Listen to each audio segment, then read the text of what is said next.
Thank you so much for this great opportunity to tell you a bit about our research, and I'm really honored to be here. I will present on a study there that has a preprint and that was just accepted in Brain. So if you're more interested more in that, I have QR code on the slides. And for some of you, maybe deep brain stimulation isn't even a very common concept. So I wanted to have two slides just to familiarize yourself with the procedure. So on the picture you can see a surgeon inserting a deep brain stimulation electrode into deep areas of the brain. Our surgeons are better trained in the hospital and they work sterile, but it's still the same thing. So basically we implant electrodes into deep structures of the brain. And what is important is that we really see big differences in clinical outcome and improvement of Parkinsonian symptoms based on where the electrodes are in the target structure. And in Parkinson's disease, it's often, or most often, the subthalamic nucleus. You can also see that the electrode has often 4 or 8 contacts, so us neurologists can then in the end choose which contacts to stimulate or to activate. And to really analyze where electrodes reside in patients that do well versus the ones that don't do so well, we developed a software platform called LeadDBS in Charité in Berlin, and it's open source. You can download it for free. So it's basically using preoperative and postoperative imaging to analyze location of electrodes, and you can simulate the volume of tissue activated based on the current you apply to the electrodes, and you can also seed connectivity and combine it with all your other neuroimaging pipelines. And we're really thrilled that it has been downloaded quite some time, and we are also really thrilled that now other people are really joining in to develop this. So it's become a small open source project. So if you're a developer and interested in that, feel free to fork us on GitHub.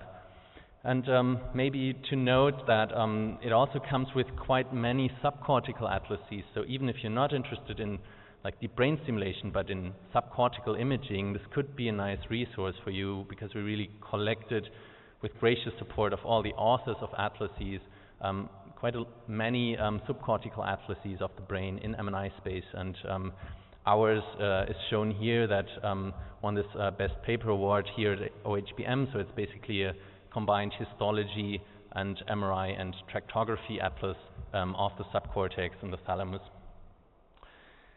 So now coming to the outline, there are basically 2 points. First, about what is special in deep brain stimulation imaging, and then about the study, a few slides, what we did with resting state fMRI. So what is special about deep brain stimulation imaging?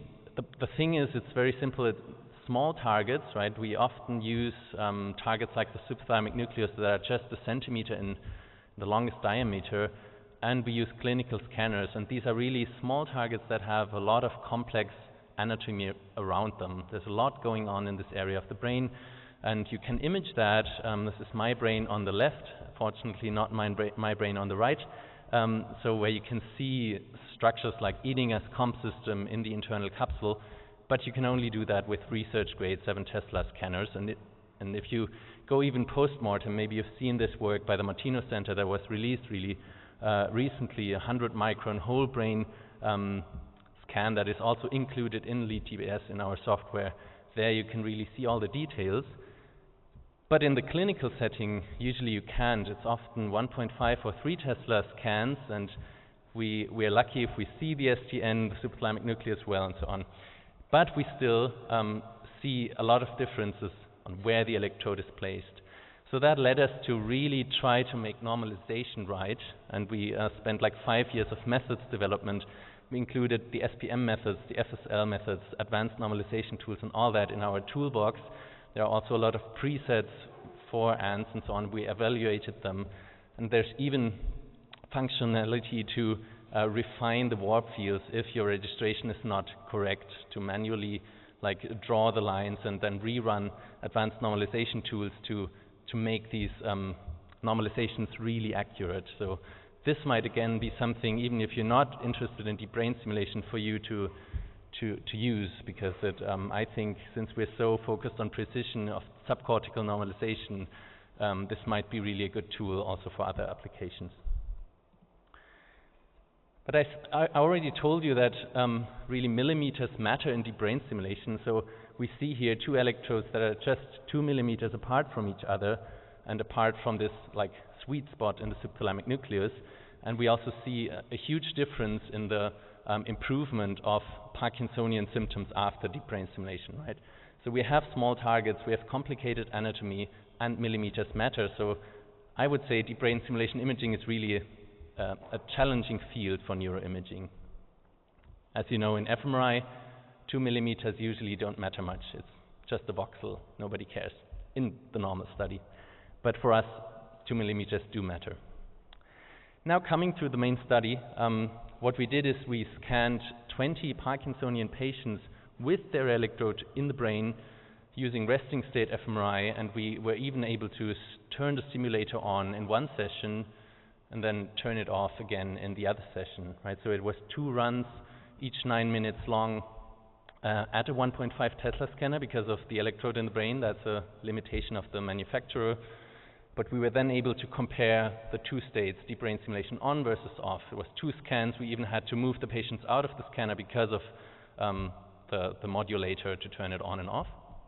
And we then analyzed like the relationship of where the electrode is in that small nucleus that you can see on the left. So that's purely based on anatomical imaging with the changes in the motor cortex and motor network. So we basically parcellated the brain into 8,000 voxel-wise regions and then calculated strength centrality, so the average connectivity of each region of each of these voxels in the on versus off settings, and focused on the motor network to compare these changes. And you can see on the top an example of a patient that had the electrode directly in the subthalamic nucleus, really hitting maximally this small nucleus in the brain. Again, that's just based on anatomical imaging. Then on the right you see the changes in the increase in the degree of strength centrality in the motor network or the whole brain.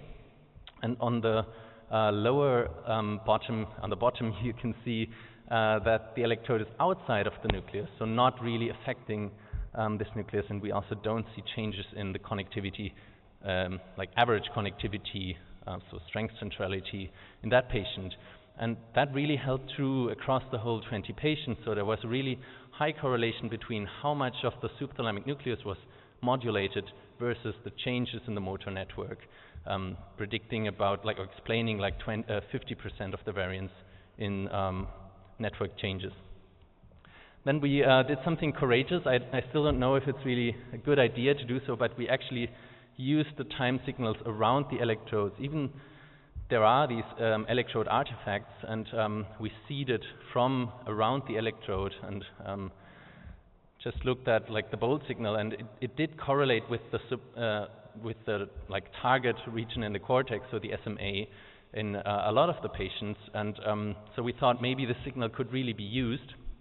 And we then did that, seeded in the DBS off state versus DBS on state, and compared both of these stages with age-matched controls. And we really found that if you compare off versus on, the patients get more towards the healthy control connectivity profile seeding from the electrode. And we can see that on the individual or group level.